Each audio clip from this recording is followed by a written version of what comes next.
श्रीनगरमध्ये 3 मोठे स्फोट झाल्याची माहिती। श्रीनगर विमानतळ परिसरात संशयास्पद ड्रोन आढळले। विमानतळाच्या भोवती अनेक स्फोटांचे आवाज।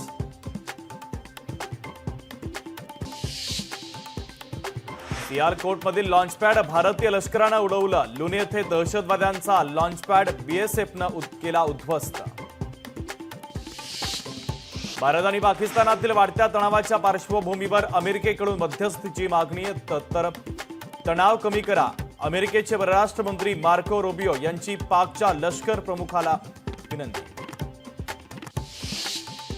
जम्मूतील संवेदनशील भागातून नागरिकांना सुरक्षित स्थळी हलवलं। भारत पाकिस्तान वाढत्या तणावाचा खबरदारीचा उपाय।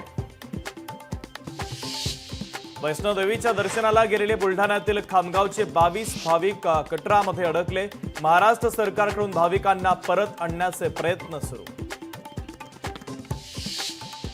बोलायचं नसतं, डायरेक्ट ऍक्शन घ्यायची असते। भारत पाकिस्तान तणावाच्या स्थितीवर शरद पवार यांची प्रतिक्रिया।